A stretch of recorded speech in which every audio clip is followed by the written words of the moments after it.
Hi friends, welcome to Moms and Money, where we talk about managing money, making money, and saving money for the women in the household. Today we're going to be talking about using a credit card. Yes, you heard that right. I'm talking about the proper way to use a credit card. Okay, wait. Before you come for me in the comments saying, Gia, wait, what are you talking about? Every single video you post on Moms and Money, you're talking about get out of debt. Be consumer debt free. And yes, you need to be consumer debt free in order to do this, in order for it to work. So if you're not consumer debt free, this video is not for you, sis. But I have a plethora of other videos here on Moms and Money that you can watch. You can tap this eye right here to watch some of them. And if you're just curious, you can watch, but you cannot apply this logic if you are still in consumer debt. It's just not safe. Now, to all my Dave Ramsey lovers out there, listen, I know, Dave hates credit cards. I mean, he tells you to do the plastectomy, cut them up, it's over. You're never gonna have a relationship with credit cards again. And that's one of those things where I just really disagree with Dave Ramsey on. I think at the end of the day, you have to have a healthy relationship with money, period. You have to have a healthy relationship with money, and it's not the actual credit cards that are damaging. Now, some of their tactics are a little bit crazy and all of that, yes, but it's not the actual credit cards that are damaging. It's human behavior that's damaging. It's the consumerism that's damaging. It's the always constantly feeling like you have to prove yourself that's damaging. And in order to have a healthy relationship with money, you have to learn how to use money as a tool. Until you see it as a tool, you're gonna constantly find yourself in this cycle of get yourself out of debt and then make bad decisions and get back in debt again. Because at the end of the day, money does not define you. Money is not a status symbol, even though it is to the majority of, especially in America, it's a status symbol. Like, people use it as a status symbol, and that's not what money is. It does not define who you are. It does not give you your worth at all. All it is a tool to help you get ahead financially so that the generation that comes after us, whether it be our children or close family members, they won't have to work as hard for it if we make good decisions right now. And even for ourselves, we won't have to work as hard later on if we make good, sound financial decisions right now. So I just wanted to say that before we really dive into this, because again, if you are not consumer debt free, this is not for you. If you don't have a healthy relationship with money, this is not for you, because you're just going to find yourself making the same mistakes. I just have to be honest with that. But this is where I disagree with Dave. Like, you have to heal your relationship with money. And if you heal your relationship with money, there are different things that you can do, which includes using and utilizing a credit card that can really get you ahead financially. Not only does it help you with your credit, for one, for two, it's a way for you to increase your cash flow and just maximize your budgeting when you do this process properly. Okay, so just keep that in mind when I'm sharing these things, because I know many of you are debt free. I mean, we've talked about it in the comments. Some of you guys are completely debt free, no mortgage or anything, and a lot of you guys are consumer debt free, where you've paid off your debt and you're at a place right now where things are really going good for you, and maybe you want to work on your credit. This is an excellent way to work on your credit. Hands down. This process will definitely increase your credit score. So I just wanted to say that to explain it. So before I go over to kind of show you visually, because I've been on this like drawing kick, even though I'm not a good drawer. Before I go over and show you visually, again, keep in mind, you have to be consumer debt free for this to work. And you have to have a healthy relationship with money. So let's go over and see how this is done. All right, so you guys remember this cash flow chart that I created to just explain how cash flow works. If you haven't seen that video, you can tap this eye right here to watch it. But I basically explain where negative cash flow takes you, where positive cash flow takes you.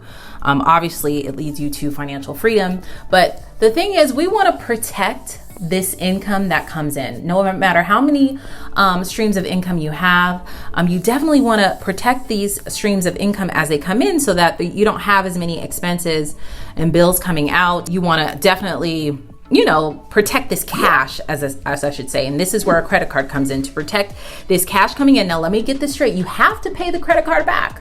Okay, I can't say that enough in this video. You have to pay the credit card back, but you will definitely have an increased cash flow by utilizing a credit card to pay your expenses and then paying off the credit card in full at the end of each month. Essentially, that's what we're doing.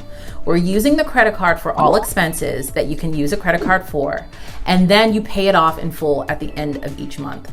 And then you're probably thinking, well, Gia, what is the point in using that? Because, you know, I'm gonna pay the bill anyway. But you use this because as your income's coming in, you have income in here. You have a very positive cash flow because you're using a credit card, which would be right here, to pay your expenses. Now, let me explain a little bit further. Before we go into detail, let me explain to you how credit cards work. I know most of us already know how credit cards work. They lend you the money, they hope you don't pay it back, and then they charge you and slap you with all of these interest fees. Okay, it's the interest that will just eat you alive with a credit card, right?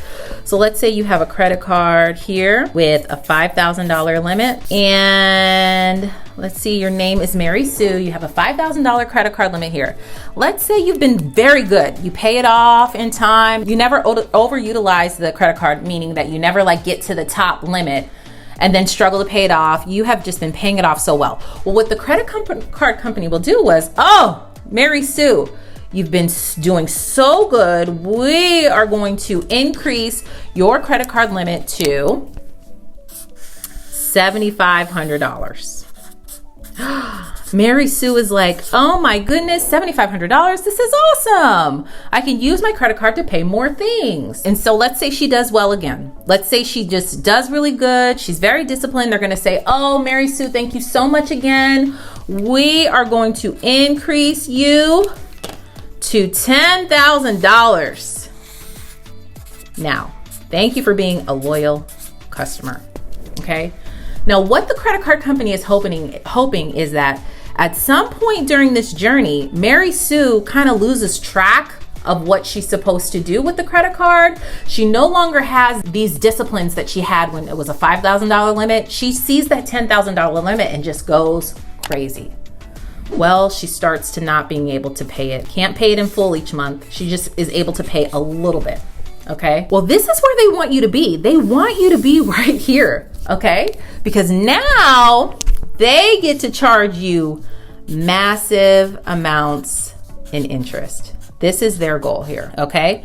They will charge you over 23% in interest rates. This is how they get their money back. Okay. From lending you the money. You don't pay it back. Now they charge you massive interest rates and it takes you a really long time to pay it back. And so what happens is that the interest keeps compounding and compounding and compounding. Compound interest makes them a ton of money. So every single month, they are charging you for the same balance. They keep charging you and charging you and charging you for this debt. So the debt grows bigger and bigger. So it ends up turning into $12,000. In debt. And I'm just making this flow chart up here as I go. You know, because it's like $2,000 of fees, $2,000 of interest. This is the money pit that they want you to be in, okay? When you have a credit card. But what if you know how to play the game in your favor? Because it's all a game, right? This scenario is not in your favor, okay? This scenario is not in your favor. This is what they want to get you comfortable with all of these limits until you reach a limit where you cannot afford it. You cannot pay it.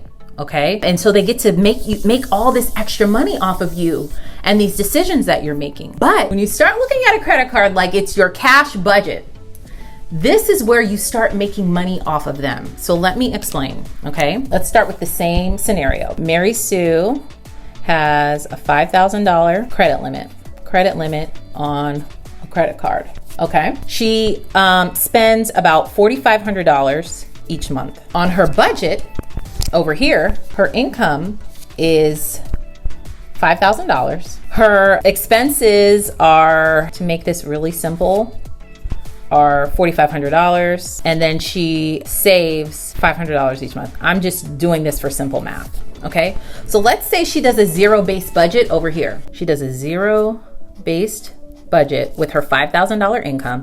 She knows her expenses are $4,500, which are way too high, by the way. Oh, her savings is $500, not $5,000, sorry. And her savings is $500 each month, okay? So what she does is, with her income that's coming in, she pays down the credit card for $4,500 each month, and then the $500 goes into savings, okay? She's very diligent on this, all right? So let's say they up her credit card limit to $7,500. Now, instead of Mary Sue saying, oh, I could spend more money now, she's still going to use the credit card for the $4,500 worth of expenses. I mean, this includes, I don't know, groceries, any expense that she has. Maybe she has she had a medical bill that came through, anything that she budgets for. The key is you have to budget for it. If you don't budget for it, if you can't afford to budget for it, it does not go on your credit card. So let's say she has the same $4,500 in expenses that she charges her credit card for. And let's say over time, after a year, her income gets up to $6,000 and her expenses still stay the same at $4,500. She is now going to take those, the expenses that she charged, her income is going to go directly towards the expenses. She's going to take her the majority of her income and put it towards expenses. Now that her income's gone up though, she can save $1,500 a month. Again, these are really clean numbers. I mean, nobody's numbers are this clean. But you see how she automatically takes her income and pays the credit card off in full. The key is pay it off in full. And even though you're using your credit card for the majority of your expenses, you're still doing a zero-based budget. If you don't know what a zero-based budget is, click the link in the description box. You can download my Excel budget for free, template for free, or you could purchase some of my printables if you're a pen and paper type of person for a couple of bucks. You can get your zero-based budget together. And I have plenty of videos budgeting for beginners. You can tap this eye right here to watch, okay? But this is key. You have to keep doing your zero-based budget, okay, so that you know what you can afford to spend out of this income, and you know what you can afford to spend with your credit card. A credit card is not free money, okay? Let me say that one more time for the people in the back. A credit card is not free money. It's a tool. It's a tool that you can use to increase, let's say it again, our cash flow. Well, you're probably saying, well, Gia, how is she increasing her cash flow if she's using the credit card to pay the expenses that she was already going to pay using cash? What is the big deal?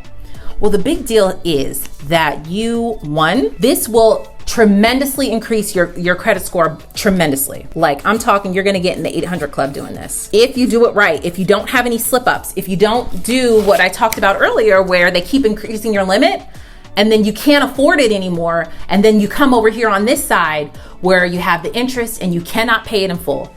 Okay, even if it's just $500 a month that you're using it for. You know, your limit is $1,000. Let's say you're using $500 of it, and you pay that off in full. You are going to increase your credit score. This is how people get perfect credit scores, doing this system that I'm sharing right here. And number two, these credit card companies want people so bad to fall into this trap that they're going to incentivize you to get a credit card with them. So they're gonna say, we're gonna give you 2% on all your purchases. Well, what does that mean, 2%? Well, you get 2% cash back, meaning every single time you spend, and they usually don't give 2%. Usually it's 1%. I know for the Costco credit card, which is the credit card that we use, you get 1% on all purchases. It doesn't matter what it is. You get 4% for travel, 3% on Costco gas, and 2% for Costco purchases. So anything that you buy in the store, you're going to get 2% off. And there's a lot of things you can buy in Costco. It's not just food. You guys know that. It's TVs, it's traveling, it's furniture, it's whatever. Okay, so you can essentially make a lot of money on this. Okay, so let's go back to Mary Sue's example. So let's say she spent $4,500 each month for the entire year on her credit card. What is going to happen? Well, let's do the math. I have to get my calculator out here. $4,500 times 12. That means she spent $54,000 on the credit card charged. That means if she got 2% back, usually it's like 1%, like I said, but just for simple math, if she got 2%, she gets at the end of the year $1,080 back in cash, like a check in cash rewards. So you're probably thinking, wow, well, it's only $1,000. Is it worth it? Yes, because it starts adding up over years. You do this over a 10-year period. This is free money. Now, I know Dave Ramsey always says, oh, it's not worth it. It's not worth it.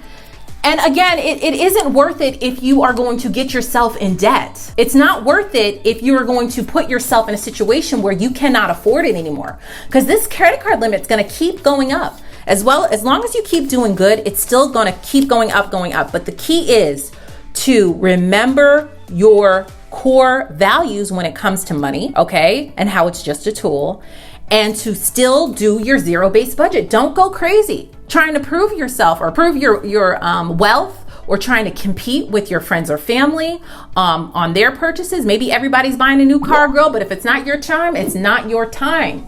Trust me, okay? Keep doing this. Keep paying it off in full. You are going to get in that 800 club. You're going to get a cash back reward every single month. And this cash reward comes in handy, you know, because $1,000 may be nothing to Dave Ramsey, of course, but $1,000 is a lot to a lot of people. Okay, so I just want you to be smart about it. I don't want you to blindly just go in and please don't go get a credit card because I'm telling you to. Absolutely not. Again, if you're not consumer debt free, you're not ready for this system. If you don't have a healthy relationship with money, you're not ready either. But if you have those two things and those two things are pretty set, you can absolutely play the game in your favor. Okay, so leave a comment down below and let me know. What do you think about this? Do any of you try this? I know this is what we personally do, and it's worked really, really well for us. Thank you guys so much for watching. If you haven't hit that subscribe button yet, you can tap my picture on the screen, and you can also check out my previous video right next to it, and all of my social media platforms all listed down below. Thank you guys so much for watching, and I'll see you in the next video. Bye.